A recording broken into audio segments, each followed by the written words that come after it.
Dude, Luke, the printer's still busted, man. What the fuck?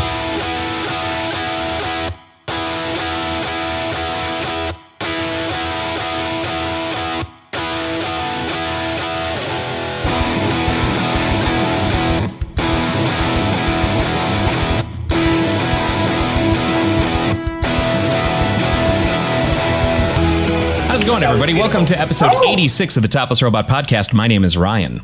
Sometimes I interrupt Tyler. I'm Dan. I'm Tyler.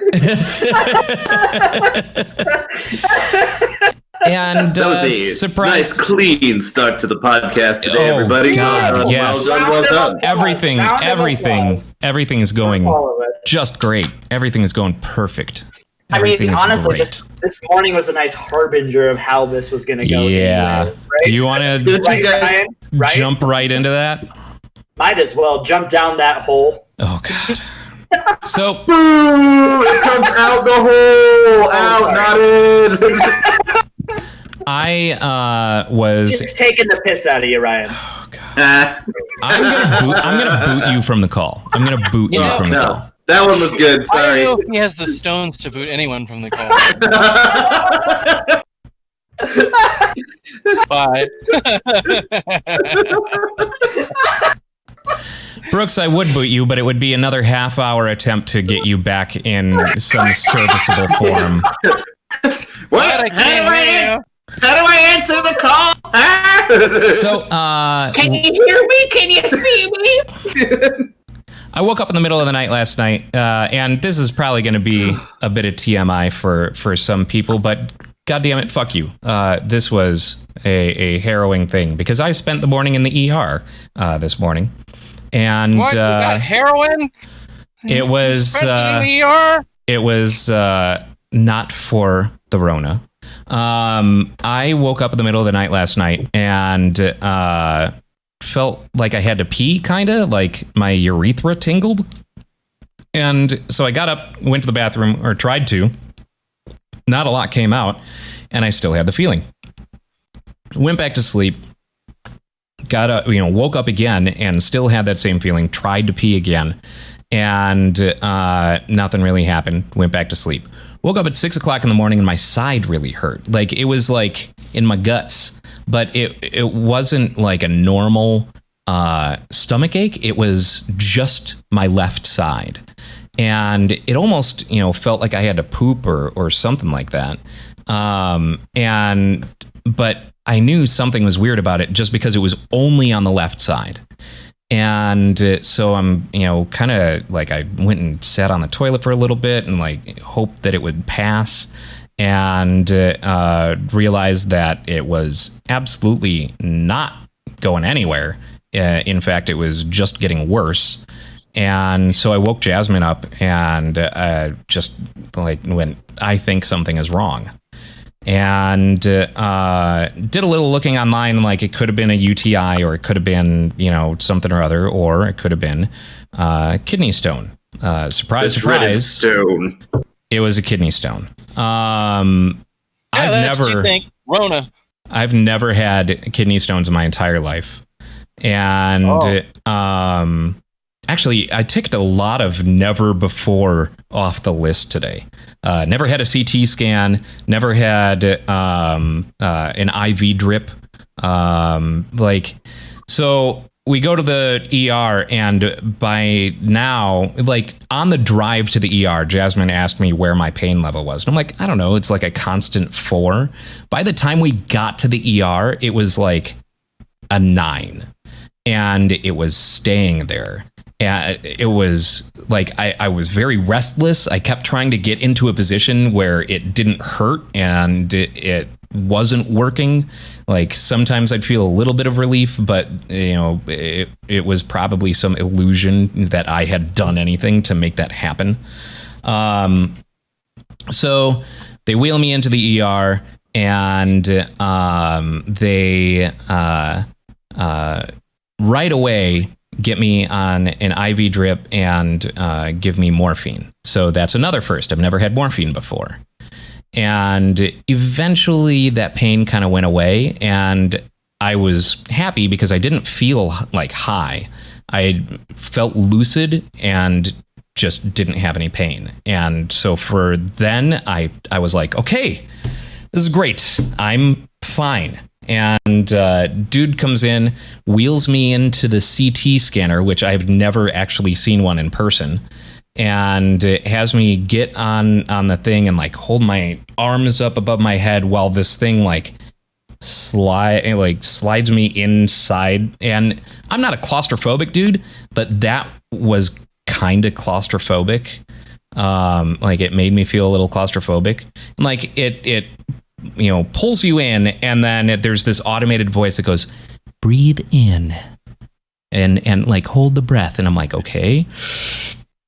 And then it kind of like slowly, pushes you out, and then it goes, breathe. And so I breathe and did that several times, and then got brought back into the ER, and I'm sitting there, and after a little bit, all of a sudden there's pain again. And I'm like, I was just given morphine. Like, that's not good.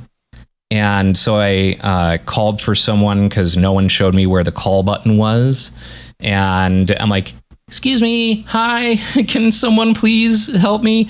Meanwhile, I'm hearing the other people who are in the ER. One of them is a man who's so belligerent and non-cooperative that he's restrained to his bed. And I'm hearing them trying to negotiate deals with him where it's like, look, we have to take your blood. If you can, behave yourself and promise that you'll behave, we'll unrestrain you. And I'm like, Jesus Christ. And then That's a common thing. I hear this woman get brought in next to me. And everyone has to answer this checklist of like, how often do you drink and recreational drugs and stuff like that. And I party. Yeah. I hear this woman answer to the recreational drugs thing. Yeah, meth. I'm like, oh, okay, cool. And she had apparently like twisted her ankle or something, and she's talking the ears off of the hospital staff. And so I felt really self-conscious being like, excuse me, I know you just gave me morphine, but I'm in pain again. So they hear me, they come and they give me another dose of morphine, and after a little bit the pain kind of subsides just a bit, but very shortly after that it comes back in a big way. And they showed me where the call button was, and I hit the call button, and the nurse comes in, and I'm like, look, this pain is getting worse, and I know you just gave me morphine, but it's getting worse. And the nurse acknowledged it, walked away, and then I hear another guy get admitted next to me, who once again his recreational drugs were marijuana and meth. And for all I could tell, the only reason he was there was because he had just spent the entire night previous doing meth, the entire night. And so I'm hearing them try and work with him, who's not being very cooperative. In fact, got threatening with a nurse and then apologized afterwards for being confrontational with the nurse. It's like, sorry, I'm high on meth. Because he was basically like, you were talking down to me. You don't have to, do this and this and this. And he's like, they needed him to stay still for a procedure. And he wasn't staying still. And they're like, don't talk, don't do anything, don't, just stay still. And he couldn't manage that. So, Jesus. He was high on meth. my meth. So I'm sitting there, and the nurse has not come back with any, answer. Meanwhile, my pain is getting worse, to the point where I'm about to cry. And I'm on morphine, and I'm experiencing pain so bad that I'm about to cry. And so I hate being a nuisance, especially hearing what they're having to deal with next to me. But I hit the button and another nurse comes in and I say, look, I know that I was just given morphine, but I am in so much pain. And the nurse says, well, the doctor got called off onto this other thing, and we're not approved to give you anything more until we talk to the doctor. And I'm like, great. That's great. I'm in the worst pain I've ever been in my life. And you can't do anything about it. Like, and so I sit there for a while longer, and it just keeps getting more and more unbearable. And so I hit the button again, and I'm like, look, I know that the doctor isn't available, but is there anything at all that you can give me? Anything? This is unbearable. And they said, the doctor just got back, so we'll talk to the doctor. I heard the guy next to you has meth, though. Yeah, missed an opportunity, Ryan. You could have checked another thing off of the never done list. Never done meth in an ER bed when it was. Kidney stones are one of those fucking magical things that I always cite. Like, anytime someone wants to talk about the glory and the beauty of human life and the majesty of existence, fucking kidney stones exist. The human body is a fucking train wreck. It literally, like, it can't even properly process these things without causing you to go through incredible agony by passing a tiny little sharp shard through your kidney to your bladder, and then out Is your your body making diamonds, Dan? Yeah. So Suffering time. Pain My time. favorite character on Steven Universe, Kidney Stone. the doctor approves Dilaudid. And so they give me Dilaudid. And she comes in and says, okay, so the scan's confirmed this is a kidney stone. And the reason that you're experiencing so much pain is because you're passing it from your kidney to your bladder. And I was like, Jesus, if it's this bad now, what's it going to be like when I pee it out? And she goes, no, this is the worst of it. And she goes, it's now like going through the last turn. You know, from the scan, we could tell that it's going through the last turn. The reason that you're experiencing these spikes in pain is because every time it moves, it's causing these waves of pain. And it's just in the final turn before it gets to the bladder. And so I was like, okay, that's at least relieving. And they just gave me Dilaudid. And at this point, like, before they gave me the Dilaudid, I was proper sobbing. Like, I was actually in tears in pain. I don't think I've cried from pain since I was a little kid. That's how bad this was. And so after a little while of sitting there, even on the Dilaudid, I still experienced some waves of pain, but eventually it kind of all calmed down. And so it has presumably moved to my bladder. I have not passed it yet. But yeah, that is how I spent my morning. And it is, no joke, the worst pain I have ever experienced in my entire life. Now imagine this. One of my friends, the poor soul, has severely reduced kidney function in one of his kidneys, which causes him to pass a kidney stone roughly every couple months. Oh. And that's just his life forever. Oh, that's yeah. I think the clinical term is shitty. Yeah. Yeah. It's rough, dude. He's talked about that a couple times. He's just like, yeah, it's just, it's been about 3 months, so I have to fucking cry for the next 2 days. Like, he just has it marked on a calendar, like the kidney stone calendar. That's kind of how it is. He's just like, well, it's been about 3 months, so I'm just waiting. Like, every once in a while, there's just a date that's circled with a skull and crossbones in it. It is horrendous. It is absolute. I do not envy that man's life. That sounds awful. Fucking miserable. And I've never had a fucking kidney stone before. Like, I never expected that it was something that I would ever have to experience.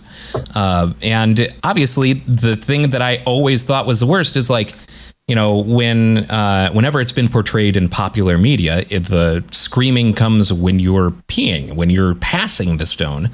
And it had always been kind of explained to me that this thing that you're passing is not a smooth thing. It's a spiky thing. And No, that's kidney why it stones are causes a sharp. lot of pain. Yeah. And so I figured that all the pain was like this spiky thing making its way through your urethra. Nope. No. They say stone, but they should say kidney crystal. Yeah. It's kidney, bitch. So I still have passing that through my penis to look forward to. Yeah. I was saying before. You just like roll it around. You kind of smush it, and you just kind of like.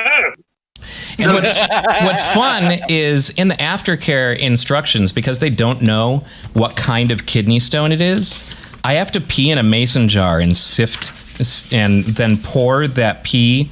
Yeah. Each time, so the home care, let me get my clinical narration down.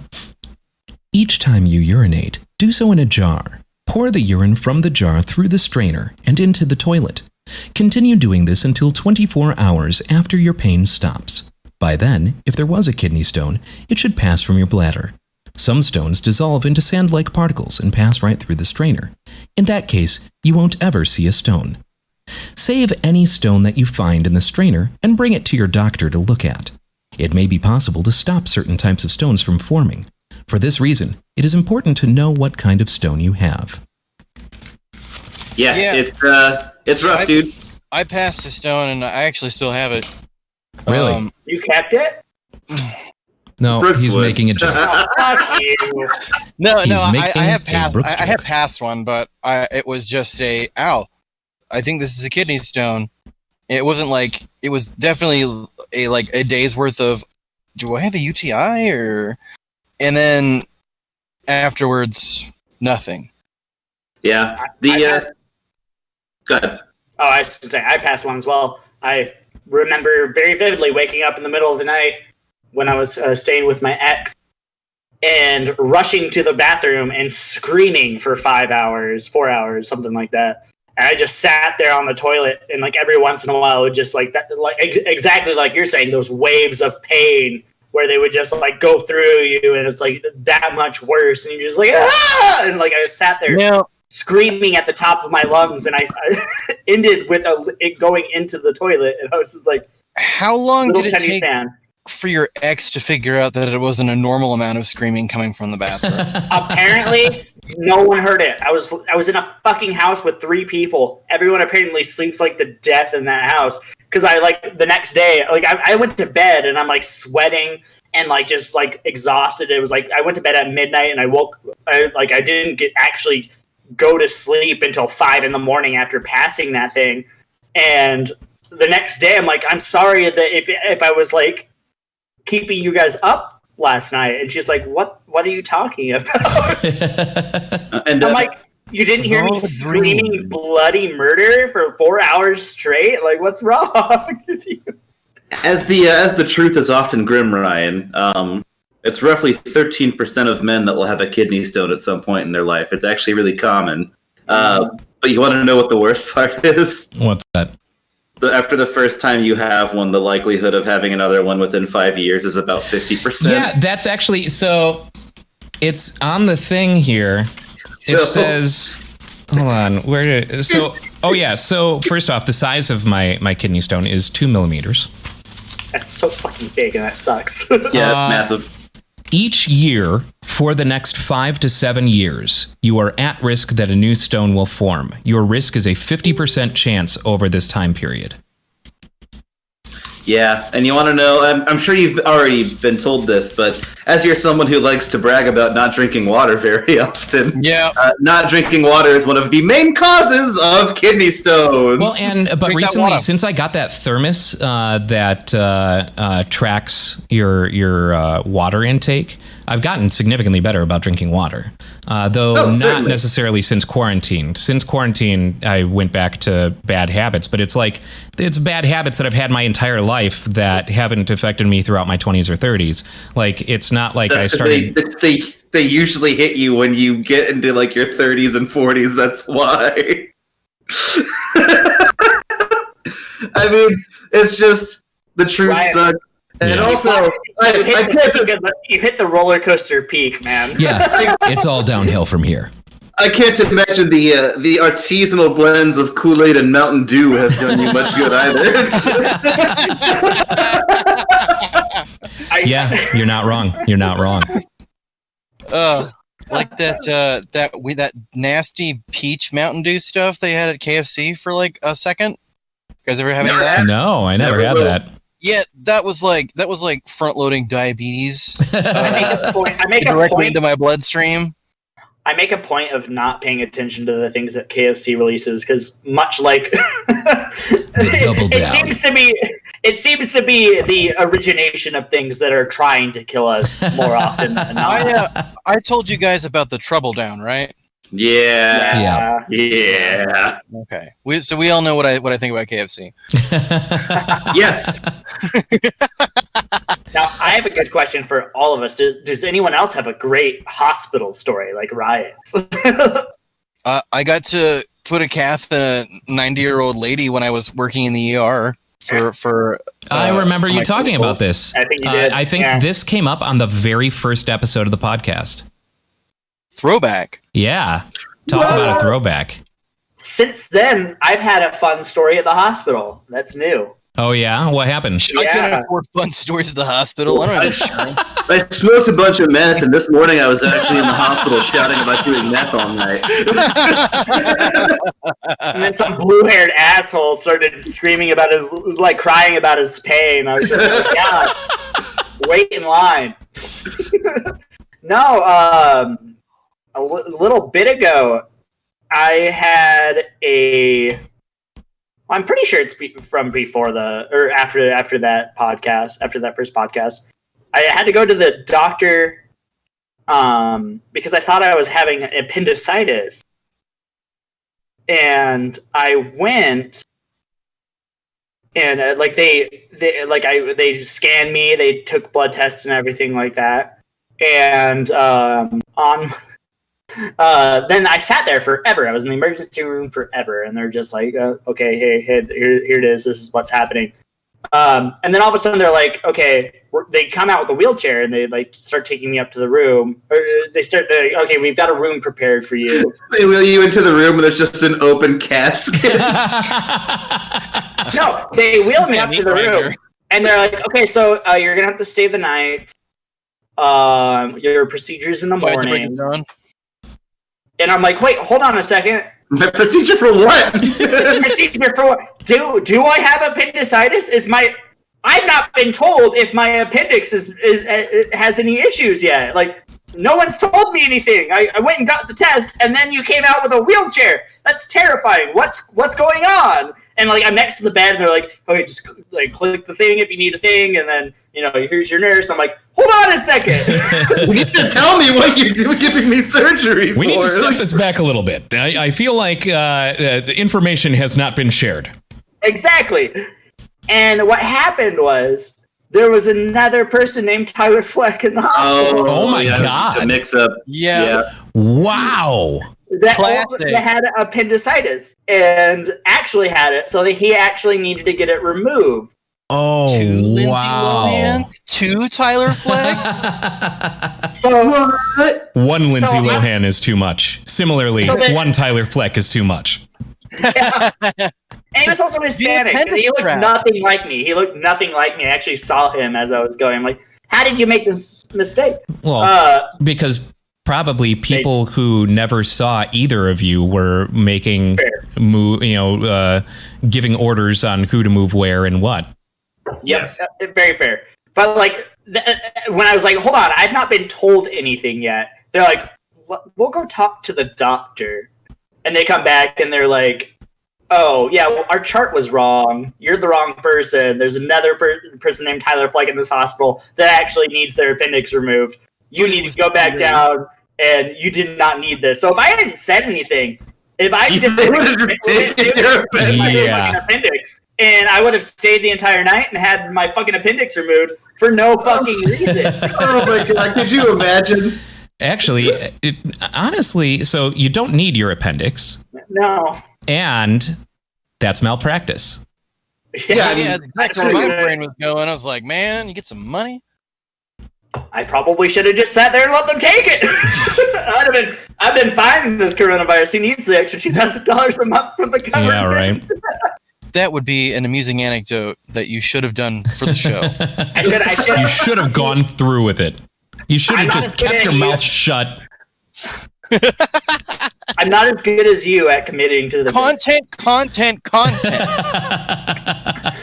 Like I just the reason I didn't is because one of my biggest fears is of going under and having a bad reaction to general anesthesia and dying because of general anesthesia. No, like that Phantomas album. I don't want to do that, and like I'm the kind of person that will do that. I'm allergic to so many things. I feel like I probably am allergic. They wouldn't have, considering they had you mixed up with the other Tyler Fleck, they wouldn't have your allergies on that chart. They would have his. Yeah, cover him in peanut butter. It's part of the surgical procedure. Peanut butter and fiberglass. Put him under by letting him get stung by bees. Bees and dandelions. So, on the topic of news, moving away from medical stories because PTSD. Yeah, fine. I don't have any interesting hospital stories or anything. Don't worry. Do about you? It. It's just like, when no one wanted the answer to the Reddit question from me a couple weeks ago. I'm not sure if you're just being salty for the bit or you're actually salty. He's actually always salty.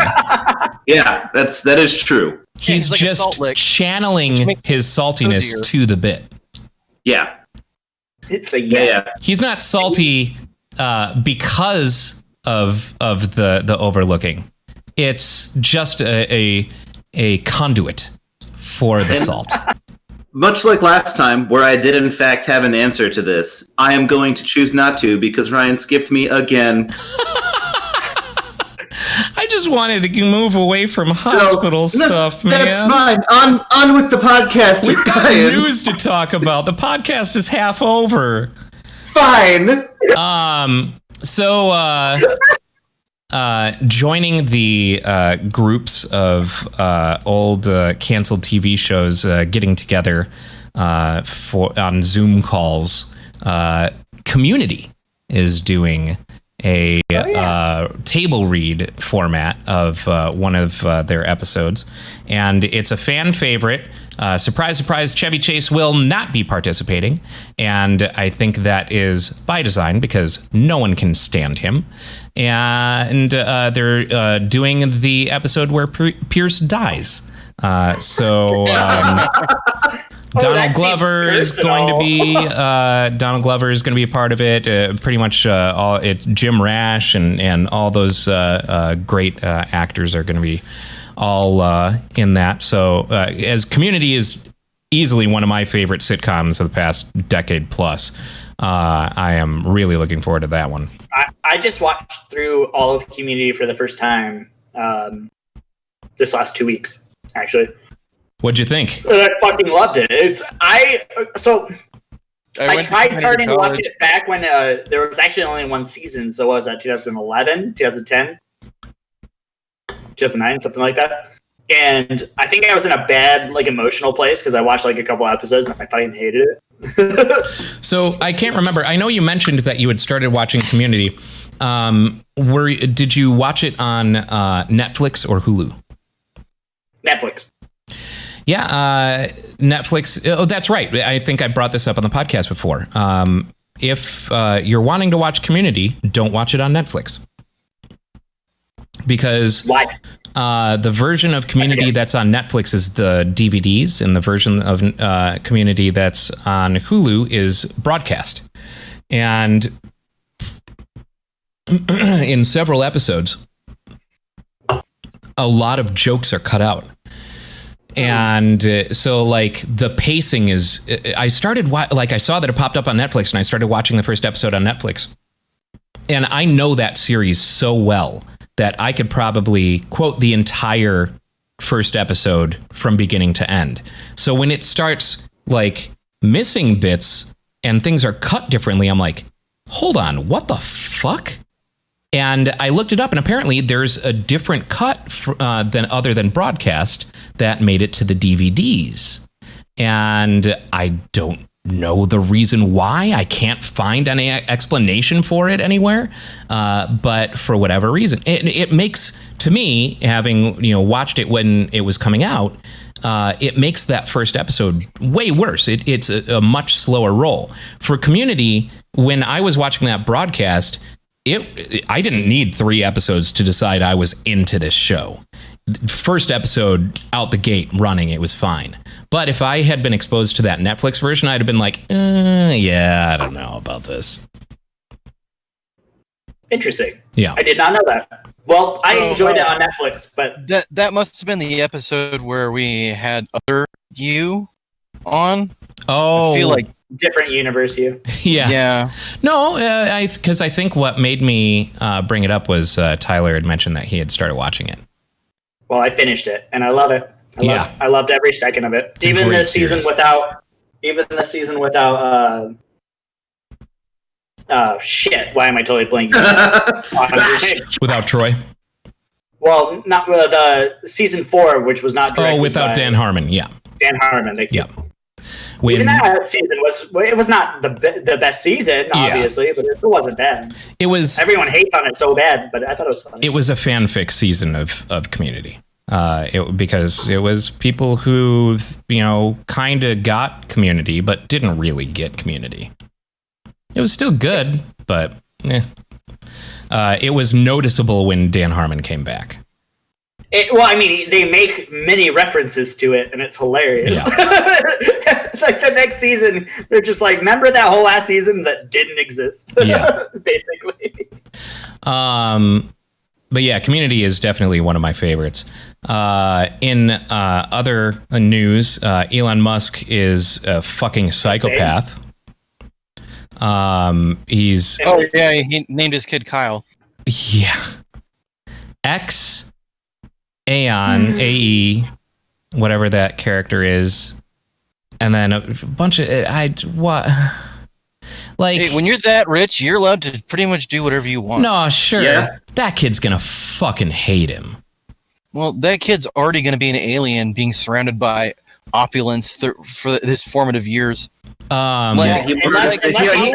How long do you think it's going to take before he even speaks to a poor person? yeah, he's not even going to understand what it's like to live a normal life. So Yeah. it's not going to make a difference to him. Especially considering who his parents are. Like, never mind, they could be poor and still have the same personalities, and they would not know what it's like to engage with a normal human being, considering how fucking insane his parents are.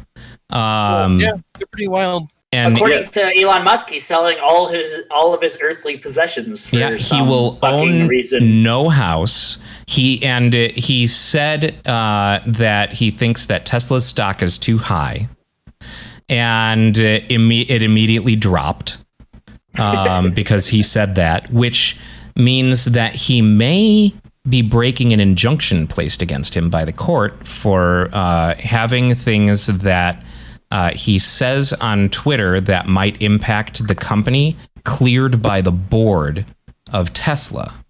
Because in the past, he has spoken in a cavalier fashion with regard to the company on Twitter, which caused drastic drops in the stock. All those endorphins from being a dad. And he's freaking out. Of all the people, I would not have expected Elon to be a member of the Ku Klux Klan. Oh, right. You know, What are you talking about? I've never heard that one. Really, That's a new all one. of the great. So 2 great names that I've seen on social media referring to the people who are protesting for the reopening of states is the Ku Klux Klan and Rona Parks. Oof. Ooh. I'm gonna refer to them as the Ku Klux Klan because that's more embarrassing. That is all negative. No, the context of the Rona Parks in the full tweet is significantly better. He's like, all these people out here with their trucks and Confederate flags protesting states reopening, out here acting like they're Rona Parks. Don't associate Rosa Parks with this. That's all I'm saying. For real. So yeah, I call them dumb to their face. Someone like Elon Musk has made it clear that he is actually a very smart person. He's an alien, though. Be crazy, but he's smart. And I was not expecting him to become like so far Ku Klux Klan, like, you know, true believer. They're stripping our liberties, you know, that kind of crazy.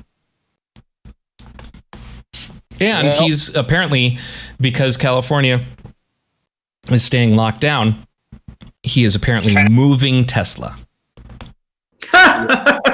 Well, you know, he wants to, you know, people to go back to work because that's how he got all that money in the first place. Is yes, you know, it's just by selling expensive things and making money off of them and other people's labor. Just absolutely insane. And great, the world's great. Speaking of insane and Elon Musk, apparently Tom Cruise is, and so I've got conflicting reports on this. I have seen headlines stating that Tom Cruise is working with Elon Musk and SpaceX to film the first movie in space. But I'd rather be Tom Hanks. It was corroborated by NASA in that the plan is they are going to work with Tom Cruise and film a movie on the International Space Station. Interesting. That's kind of cool. It's cool, but like it cramps to get an entire film crew up there and film anything cinematic. But if you do like a found footage thing or like something that's more simplistic, maybe like, you'd have to do something simplistic. You can't have grips and, you know, whatever. Also, how many co-stars could he possibly have in a film like that, right? Like, it's going to have to be like, what's that? I think it's just called Buried, that Ryan Reynolds movie where he gets buried alive. Oh, yeah. Yeah, I never actually saw that one. But I remember. It was pretty good. I'm not a big fan of one-room plays. It was pretty decent. You know, it's all basically him, and no other actors are seen. Like, he has a cell phone, so like any other actors are just heard. So I could see them doing something like that, maybe. Or like I'm excited for Tom Cruise to use a facility that I paid a tiny bit of money towards. Wait. Workers in Space for Scientology. Yeah. Yeah, that's what I was about to say. Yes. We all know that he's only doing this to get closer to Xenu. Yep. Yes. But he's going to raise his thetan level. Honestly, actually, isn't your thetan level, having a higher thetan level is bad, if I remember correctly. I thought that was the level, I thought it was like a level up system. He wishes the higher you go. No, because thetans in the mesosphere. If I remember correctly, like the whole test thing is it measures your thetans, and higher is bad, but you don't want thetans. I don't think. I've seen a handful of documentaries on Scientology, and so what you're saying is Scientology is the Gulf of religions. No, I can't remember which one it was. I mean, I know someone I could ask because one of my friends who lives in Massachusetts goes to the local Church of Scientology every day to fuck with them, and they haven't found him yet. Okay. I was going to say, I was fully expecting... He would not be, if he was a Scientologist, I would not associate with him, so no. Well, I was kind of expecting you to have a friend that was a Scientologist just to watch the shit show. No, absolutely not. I just completely would not even bother associating with anyone who believes in Scientology. and I just want to expound upon my Scientology is golf metaphor here. It's unnecessary. It's unnecessary. It was a bad metaphor. It's unnecessary. Yeah. The lower score, Right? No. better. Also, golf sucks. So does Scientology. So. I would argue that golf does not suck. Golf is the You worst. just suck if you're bad at golf. I mean, No, golf. It's just terrible. Objectively bad. No, I Tyler, has disagree. anyone told you what happens when you have to explain jokes? They No, die. never. They die, Tyler. They die.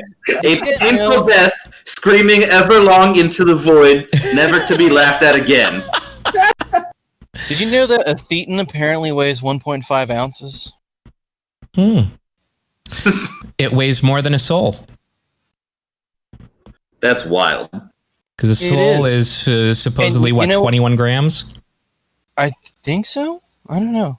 It's however much cauliflower you have in your stomach when you die. And speaking of death, you know what's really rad? Death. Streets of Rage 4.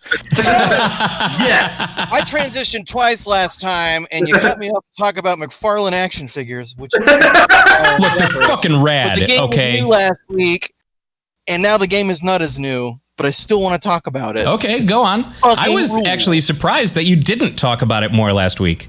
You He got tried. like 29. I He but tried.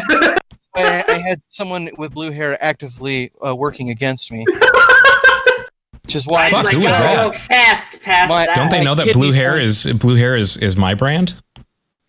well, you know, that kidney stone spell that I cast last week seemed to work, so no. So anyway, there's I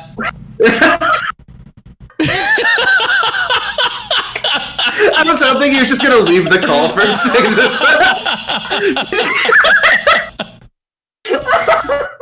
So Brooks, what about Streets of Rage, buddy? Oh, by the way, May the 4th was this week.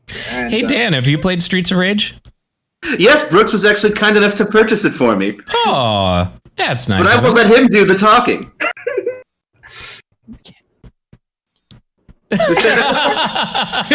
Oh no, Brooks's microphone failed again. Anyway, no, okay. So you've played it, Ryan. yep. I know you played it, Dan. Tyler, have you played it? No. Have you seen any of the gameplay footage? I've seen a few things, yes. God, the animation is so It's pretty, really and pretty. the art It is- is it is- just gorgeous. It's crisp. I mean, I'm really glad it's the same folks that did Monster shit. Was that Monster Boy? Oh, okay. Yeah. Yes, That Uh, that's not Monster World. no, it's Monster Boy. One that's the remake of the old game where you like turn into different, like you can turn into a dragon and shit like that. Yeah. It's the same folks that did that, and I mean, it side by side, it looks like those two could go together. That's and not stuff like Inti Creates, is it? that. No, Into Creates did the Mega Man Zero stuff. Oh, Think- sure. I think Cryware maybe worked on that stuff, No. or was associated somehow. Anyway, it's Anyways, unimportant. Yeah. The game itself, though, I mean, I wasn't expecting a whole lot. I was just like, oh, it's going to be a couple of like remix levels from the original, and it's like, nope. They were able to include all the a lot of the old concept stuff that they wanted to include in the old games, like that car crash in the first stage. Yeah. That was something they wanted to include in the first one, but they just didn't have the capability to put all of that stuff in there. So They did not have the technology. So They But did they- not. I'll admit, if I played the old Streets of Rage games, it was only in passing. Like I never really got an opportunity to play through any of the originals. because you're a Nintendo guy. My brawler was Double Dragon. But actually, I was more a Sega guy than a Nintendo guy. Like I had an NES, but after NES, I had Genesis. And I guess it was just one that I never really got around to. It's Yeah, I've never played a single one either. oh man, I love it It's so good. much. It's real It good. is. It's good. And the fourth one was just like, I think Brent said it best. It's like it's the Sonic Mania of the Streets of Rage franchise because it has just enough old stuff to kind of make it a little more flavorful. But even like the old, have you beat the game, Ryan? Not yet. No. Have you You're beat the talking. game yet? You're talking to I have- Riot. I have not beat it yet. No, Okay. I Well, shall though. without spoiling anything. You don't have. It's Yeah, Rage. I'm not playing that game for the story. Yeah, most people aren't either. It's so you unlock the unlockable characters in the game. You unlock the character sets from 1, 2, and 3. And it's not just like a skin that goes over your character. Like they imported how the character fights in each one, and it's really dope. Yeah, because it adds a certain level of challenge. But at the same time, it's like way easier to spam combos with the Streets of Rage 1 versions of characters because there's like less frames. Mm. And it's rad because like all the lighting effects in the game still go over these pixelated characters. Yeah, everything.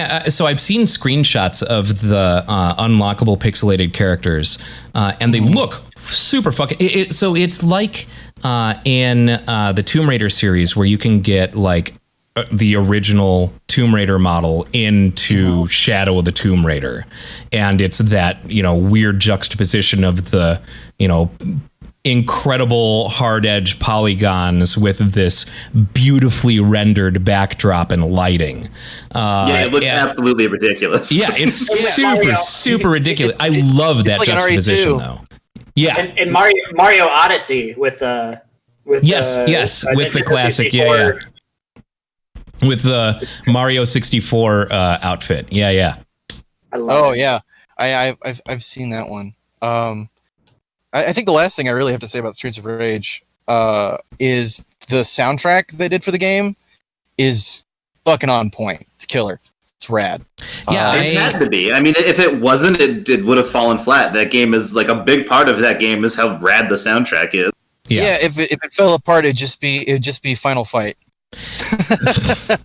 And to Brent's point, it being the Sonic Mania of the Streets of Rage series, I can totally see that. Like, it's very clear that it was a love letter to a game that we haven't seen in 25, 26 years.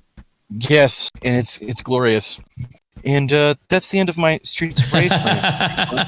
Very nice to. Yeah, I need to dive back into that. I have been instead playing Animal Crossing, as always, and started watching the new Amazon series Upload.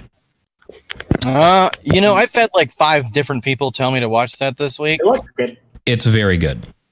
Everything that I haven't finished the series yet, but it's very good.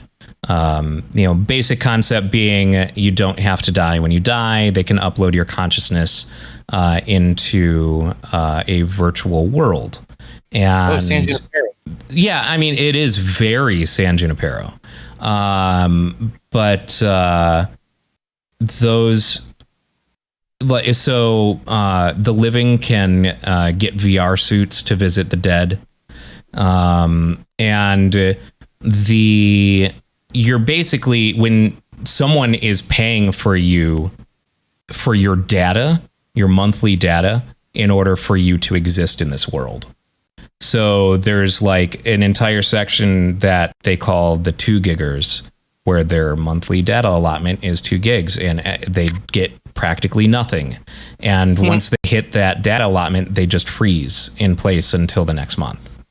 And so it's really, it has solid comedy and makes really interesting statements on wealth inequality. and it's, from what I've seen so far, actually super well done. Very, very well done.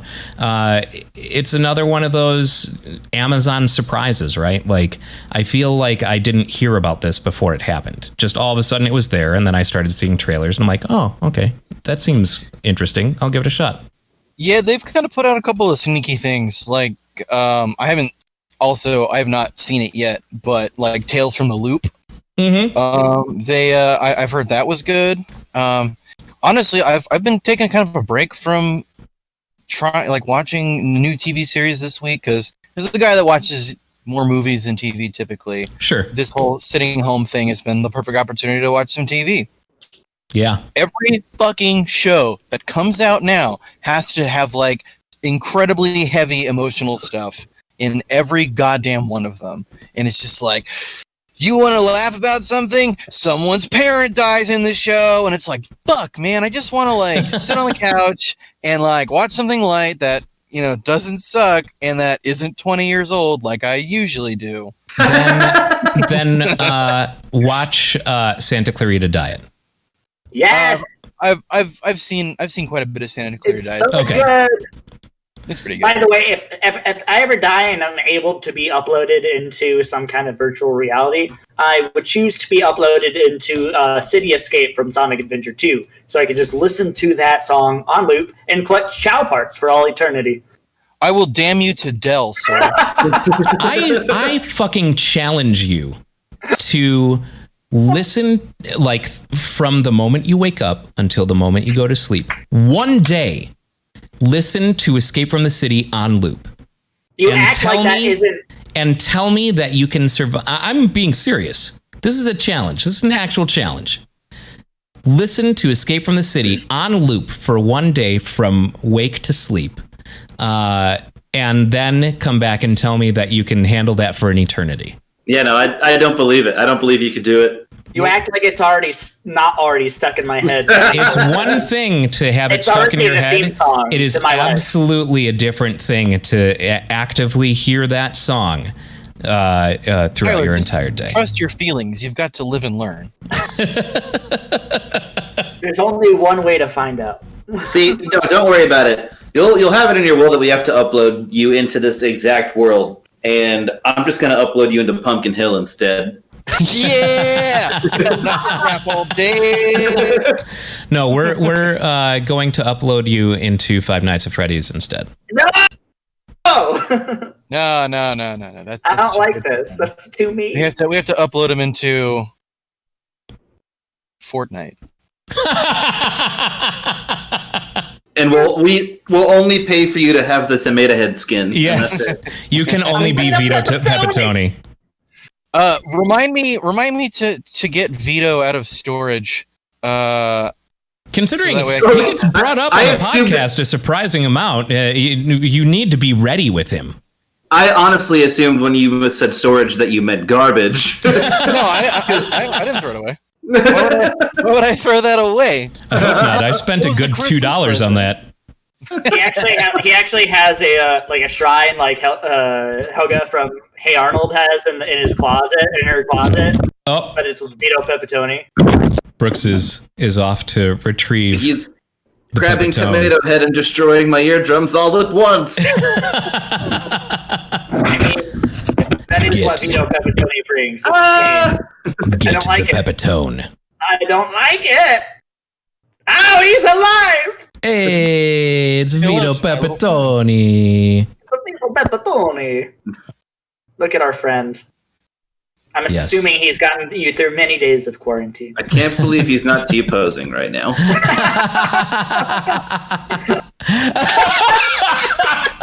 There we go. I couldn't remember if he had the articulation to do a T-pose. No, and that was the thing, is he pretty much only has the articulation to do a T-pose or just sit down. Or the Jean-Claude Van Damme. Yeah. Oh, God. No, I've got the hiccups. Oh, shit. Oh, if this is the moment that makes your kidneys no, fuck you. Fuck you.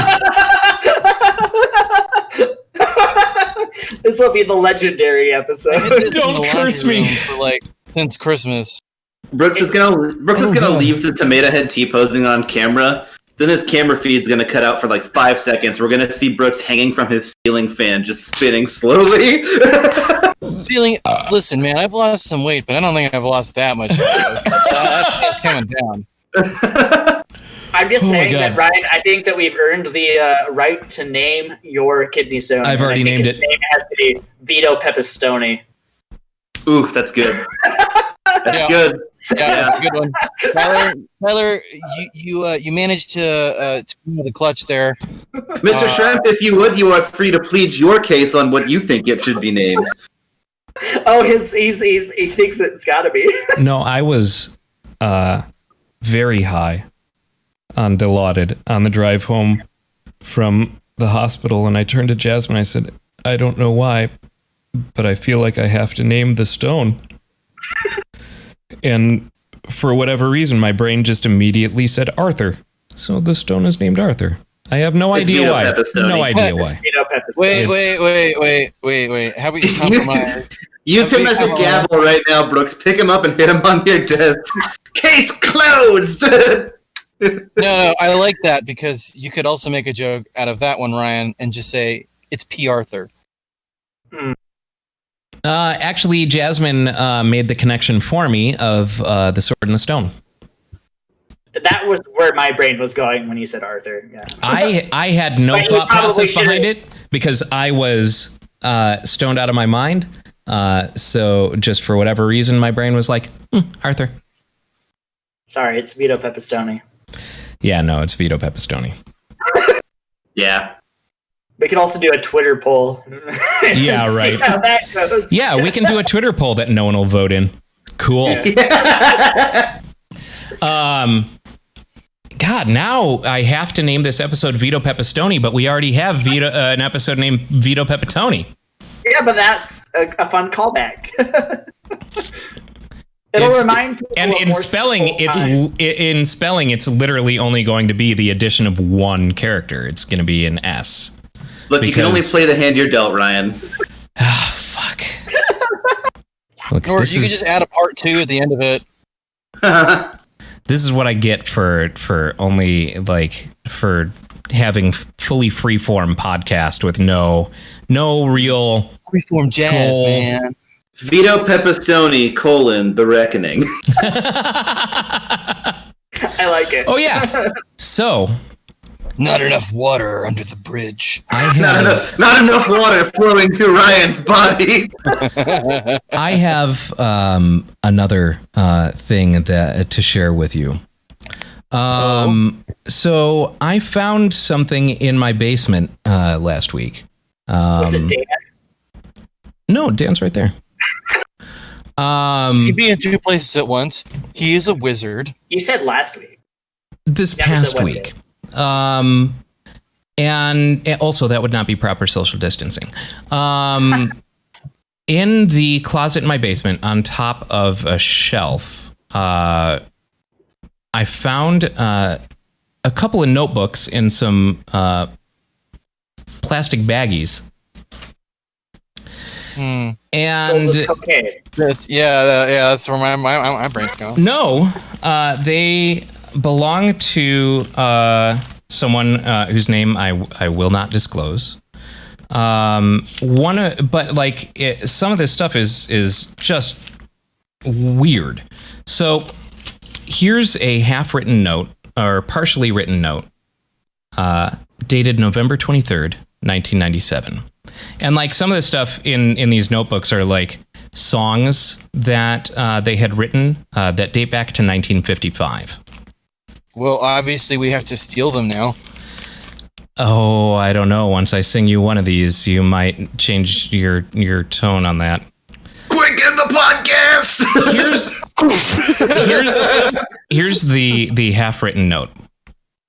Dear P and V, apparently some friends or relatives of Dr. Martin Luther King are trying to have me put in jail and have sent people to spy on me and frame me for a crime. Yeah, we can make a song out of that. Also among those things were, so this is a shoe insert. Oh. I feel With like a note in it that is dated summer 1986. It says, taken from shoes, summer 1986, fungus, question mark, acid, question mark. Okay. Like, once we are off camera, I think you need to tell us who this is. then there's this baggie, which has a note and some kind of like tissue wadded up. Don't. Grown up. This note says, October 28th, 1986 was put in this plastic. Remains of insect, and brackets spider, tick, that hit me in night on April 5th, 1986, when I just finished making love to and someone's name.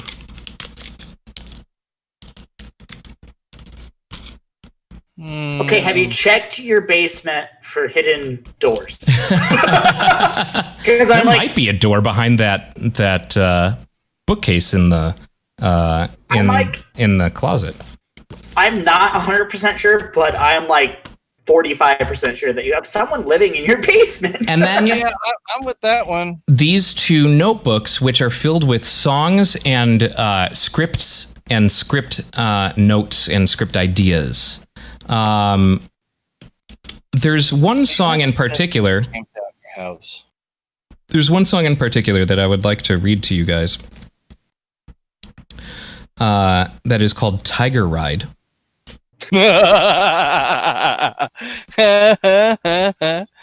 Apparently, Tiger is the Gonna clutch theme my doll of for this safety. last couple months. Why can't I find the... Because there are... So Tiger Ride is transcribed in both of these notebooks. But the version that's in this... the notebook is largely blank. But the one in this one has a couple more lines in it. Here we go. Did you buy Joe Exotic's previous house? Yeah, right. So, well, here are the lyrics to Tiger Ride. Woke up this morning, and my heart was a-drumming. Something wild was pounding inside. Got the jungle fever, and I need a reliever, so I'm going for a tiger ride.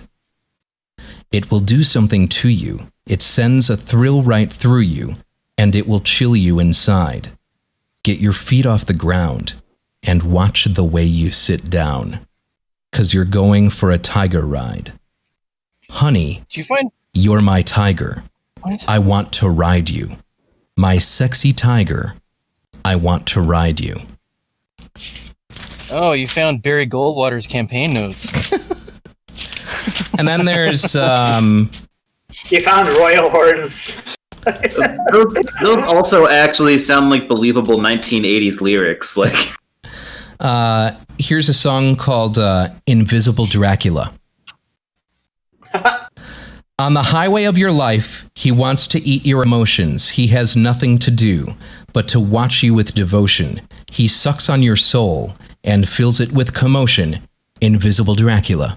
Invisible Dracula. You see, I can work with that one. Invisible Dracula. Invisible Dracula. No, you have to do it like a Barry Manilow song, you know, like Invisible Dracula. Yeah, and like some of these are more serious. Stormy eyes that have seen rain, you are here with me again. Stormy eyes that know the pain of the sad places that remain. Stormy eyes, what will you do? Stormy eyes, should I love you? Stormy eyes with stormy tears, you have known 100 fears. Stormy eyes of weary years, and the piper never hears. Stormy eyes, what will you do? Stormy eyes, should I love you?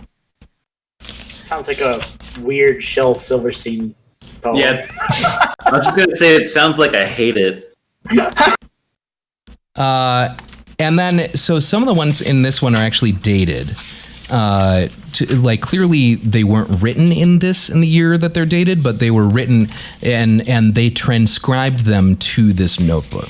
1958, Ophelia the Monkey Girl. Ophelia the Monkey Girl. Monkey Girl is in a whirl. Monkey Girl can find no apple pie. Want to cry, no apple pie.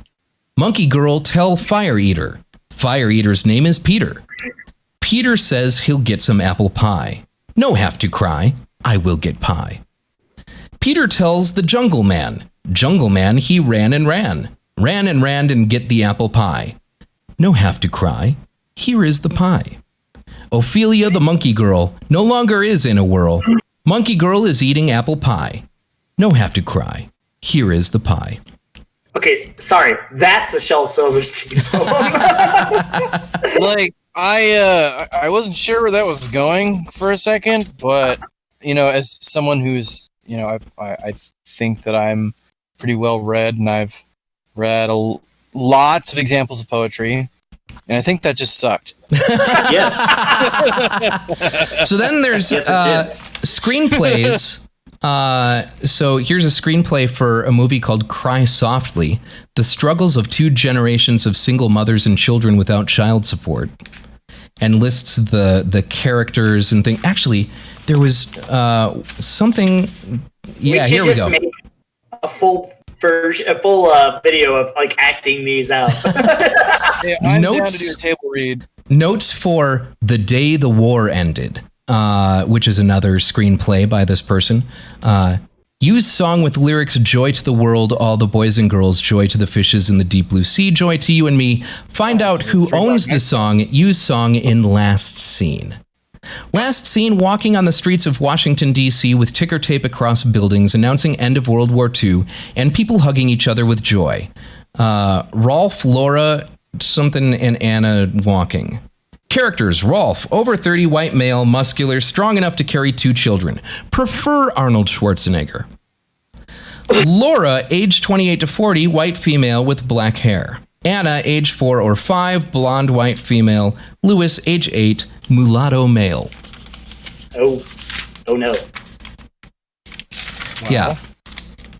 Alternative, The Day the War Ended, half-hour show for PBS showing scenes of joy at the news of war over. And then voiceover.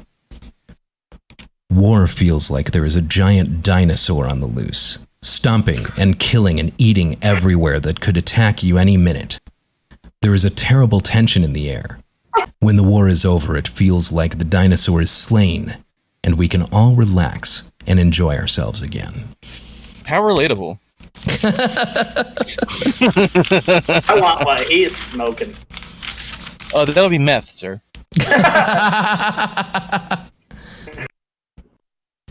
Did you steal that dude's notebook from the fucking hospital this morning? Yes. No, he's just in his basement now. He followed him from the hospital. And then The Trip, one-act play about moving in a truck from San Francisco to Los Angeles in 1973. Characters: Joe Tui, who wrote the stage play Big Time Buck White. High Pike, who is in the history of San Francisco and wrote the stage play The Rise and Fall of the Blind God Orpheus under the tower at the place of the lost souls. And Calenthia Monette, an actress and secretary.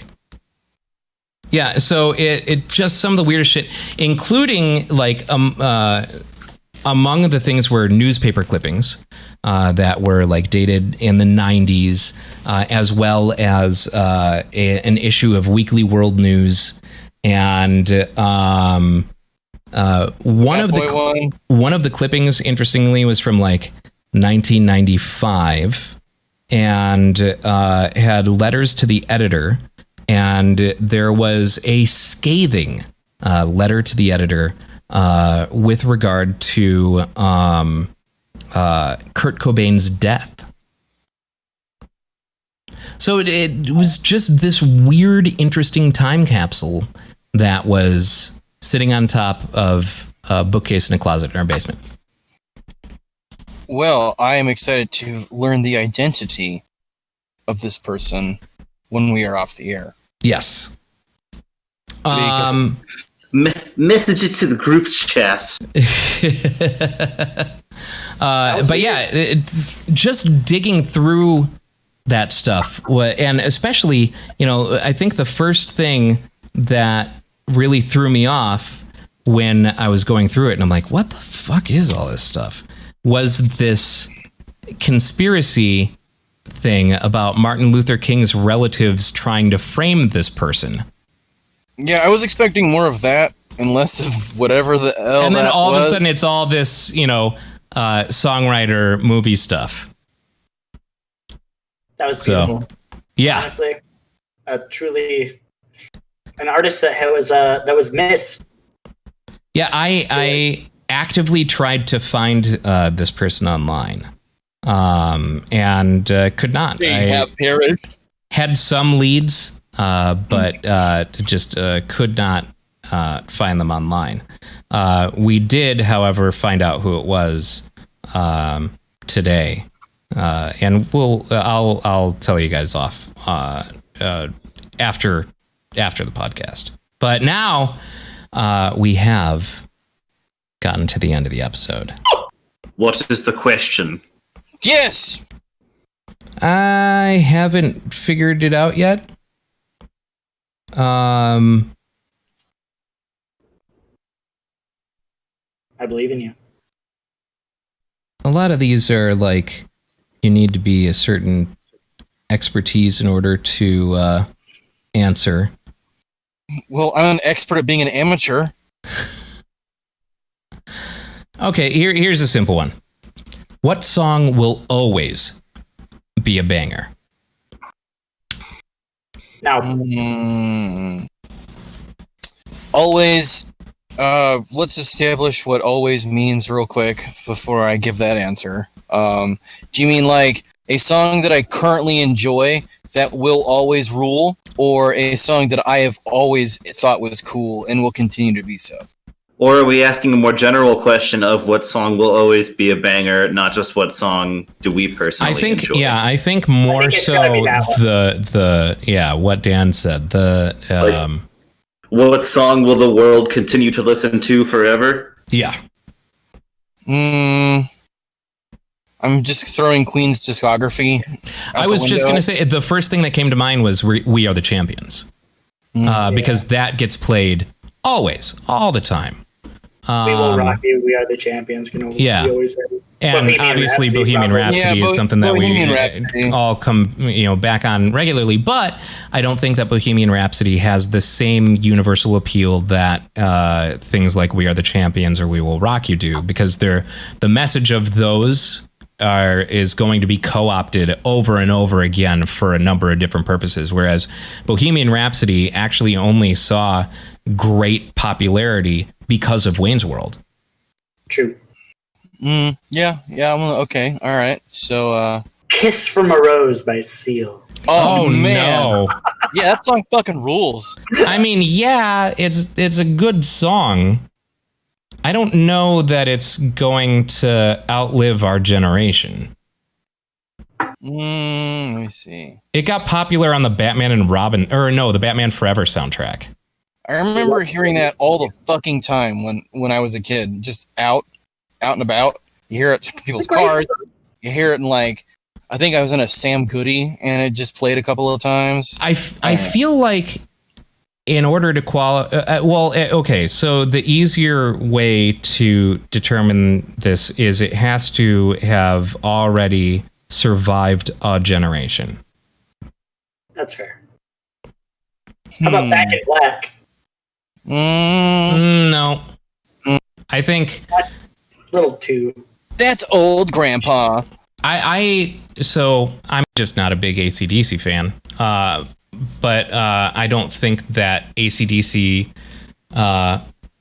will outlast our generation, let alone American Pie by Don McLean. Yeah. I mean, people aren't singing it in the streets all the time, But I mean, it's been going for how long now, and people just kind of always around. I submit to you. Don't Stop Believing. Yeah. I could see that. Hotel California. Yeah, I could see that. Space Oddity. That song will never suck. Yeah, that song will never suck. I would say there's probably a lot in Bowie's catalog that will, because he was transcending genres and doing all kinds of crazy shit when he was actively creating music. A lot of that stuff is going to live on well past. It certainly will. Oh, and as a final note, we forgot to talk about Little Richard. Oh, yes. And since we are on the topic of music, rest in peace, Little Richard. Yeah, Little Richard fucking rules. And Roy from... Yes, and Roy from Sigmund, the magician. Oh, right. Siegfried and Roy. Oh, that's right. yeah. The one that's slightly harder to say. So is Roy going to do a one-man act? I mean, no, Roy is dead. Roy is dead. Siegfried. Oh, yeah. Siegfried is I thought you were still making alive. a joke. Yeah, right. Dan, what song do you think is going to last forever? I'm going to go with 433 by John Cage. Okay, Brooks.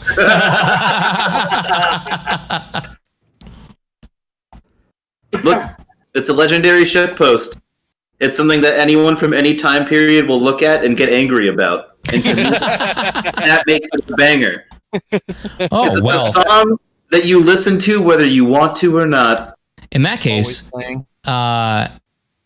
do we think that Rebecca Black's Friday No, because people have already will forgotten about that. survive? You're the first person that's brought that up in Yeah, I never think like 5 years easily. Yeah. I haven't You think? heard about that song. Yeah, I haven't really even...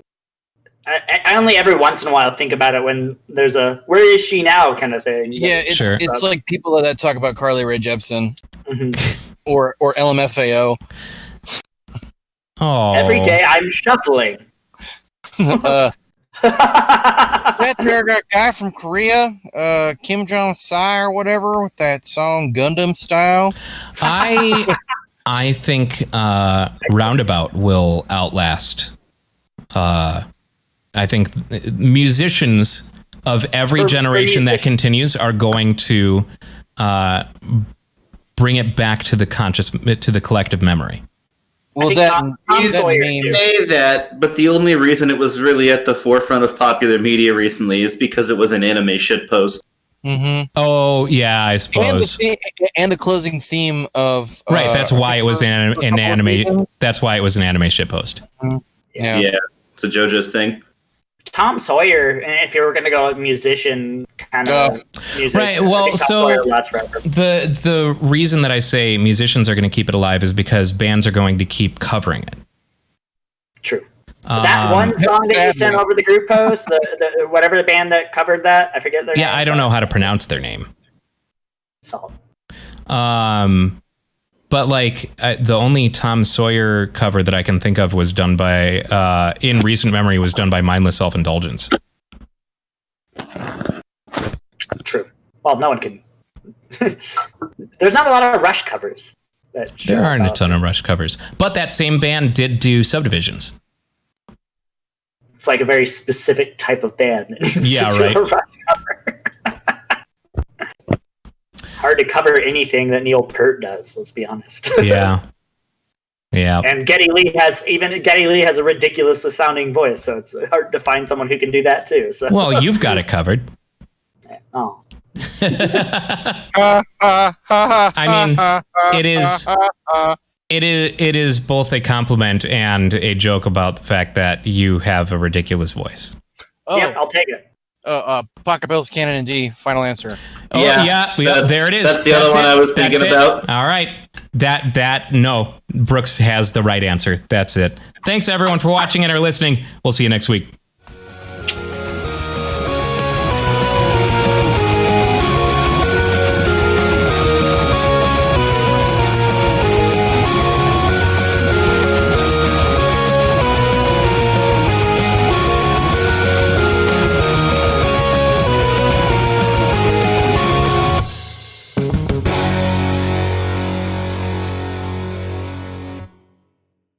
If you like that video, we've got many more videos, tons of episodes of the Topless Robot podcast, all kinds of Let's Plays, and please subscribe.